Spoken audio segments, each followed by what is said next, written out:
I have devoted dozens of videos to combat, but now it's time to talk about the consequences. There are many ways to lose HP, but not that many ways to recover lost HP. The basic rules for health recovery can be found on pages 423 to 425 of GURPS basic set. So you have lost HP, what now? The first option is to wait it out and let the natural recovery processes to handle it, unless you have been injured by something that prevents this type of healing. If you have been resting and eating well, then you may make an HT roll at the end of each day. On a success, you recover 1 HP. If you have the rapid healing advantage, then you roll at +5. If you have very rapid healing, then not only you roll at +5, but you also recover 2 HP instead of 1. I would also allow rolling at -5 for no rest. If you have been under the care of a character with a physician skill at 12 or higher, then you get +1 to these rolls. The healer can also complement your natural healing processes by rolling against physician daily. On a success, he will heal you 1 HP or 2 HP on a critical success, but a critical failure will cost 1 HP. You should keep in mind that the physician skill usually does not exist at TL4 and below. In low-tech games, you have to use pharmacy herbal or esoteric medicine instead. That's long-term recovery, but what about short-term healing? First aid skill is an extremely useful skill that definitely should be on your character sheet if you want to engage in combat. The two main applications of first aid are bandaging and treating shock. Bandaging a wound takes 1 minute, restores 1 HP, and stops bleeding. Bandaging might be penalized by the severity of the injury and the hit location, depending on what rules you are using. GURPS Low-Tech also has a blood vessel pressure technique that is based on first aid. After bandaging, you may take extra time to treat shock. The patient must be comfortable and still. Treating shock takes much longer, 30 minutes at TL4 and below, 20 minutes at TL5, 6 or 7, and 10 minutes on higher TLs. If the first aid roll succeeds, then you restore an amount of HP that also depends on TL. On TL3, this is 1D-3 HP, with a minimum of 1. This roll already includes the 1 HP restored with bandaging, so if you roll 1, then you do not restore any HP. Critical success is equivalent to maximum possible healing, and a critical failure results in the victim losing 2 HP.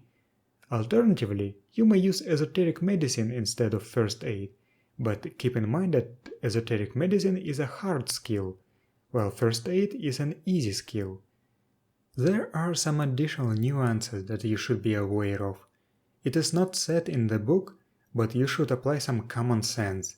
It is possible to do things like cutting yourself for 1 HP while not at full HP, and then treating shock to restore more HP than you have lost, by rules as written, but you risk angering your GM. Do not do that.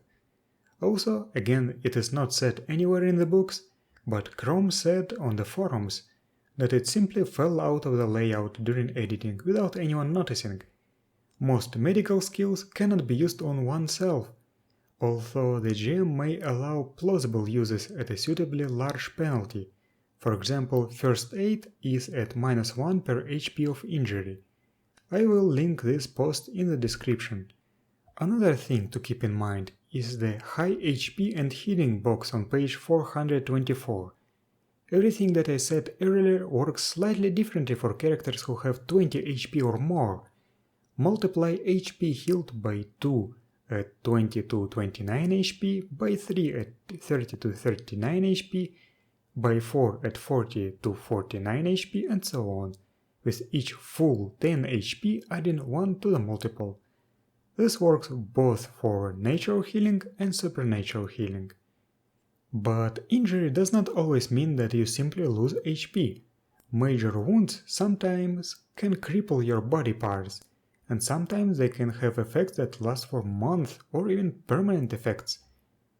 stabilizing mortal wounds and repairing lasting or permanent crippling injuries is done with a surgery skill. At low TLs, there are so many penalties that surgery often is not a viable choice.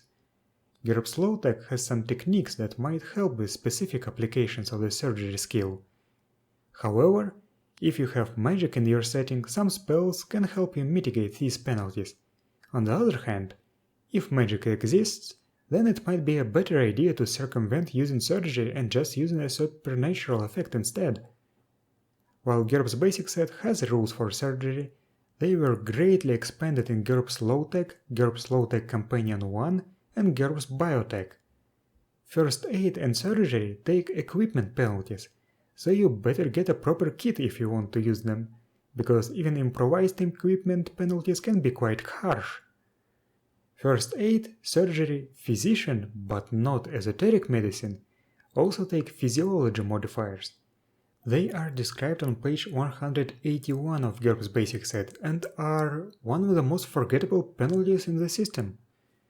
Even if you are a human using first aid on an elf, you will be at -2 due to physiological differences, and these penalties become more severe the more distant the victim is from you in terms of biology. These penalties can be avoided with an appropriate physiology roll. And that's it for this video. Thank you for watching, and I'll see you next time.